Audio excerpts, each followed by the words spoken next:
بسم اللہ الرحمن الرحیم وَإِذْ قُلْنَا لِلْمَلَائِكَةِ اسْجُدُوا لِآدَمَ فَسَجَدُوا إِلَّا إِبْلِيسَ أَبَى وَاسْتَكْبَرَ وَكَانَ مِنَ الْكَافِرِينَ۔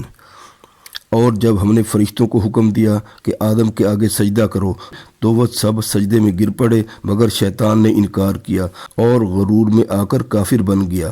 وَقُلْنَا يَا آدَمُ اسْكُنْ أَنْتَ وَزَوْجُكَ الْجَنَّةَ وَكُلَا مِنْهَا رَغَدًا حَيْثُ شِئْتُمَا وَلَا تَقْرَبَا هَٰذِهِ الشَّجَرَةَ فَتَكُونَا مِنَ الظَّالِمِينَ۔ اور ہم نے کہا کہ اے آدم تم اور تمہاری بیوی بہشت میں رہو اور جہاں سے چاہو بے روک ٹوک کھاؤ پیو، لیکن اس درخت کے پاس نہ جانا نہیں تو ظالموں میں داخل ہو جاؤ گے۔ فَأَزَلَّهُمَا الشَّيْطَانُ عَنْهَا فَأَخْرَجَهُمَا مِمَّا كَانَا فِيهِ وَقُلْنَا اهْبِطُوا بَعْضُكُمْ لِبَعْضٍ عَدُوٌّ وَلَكُمْ فِي الْأَرْضِ مُسْتَقَرٌّ وَمَتَاعٌ إِلَىٰ حِينٍ۔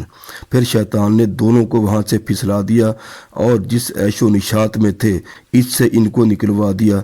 تب ہم نے حکم دیا کہ بہشت برین سے چلے جاؤ، تم ایک دوسرے کے دشمن ہو اور تمہارے لیے زمین میں ایک وقت تک ٹھکانہ ہے اور معاش مقرر کر دیا گیا ہے۔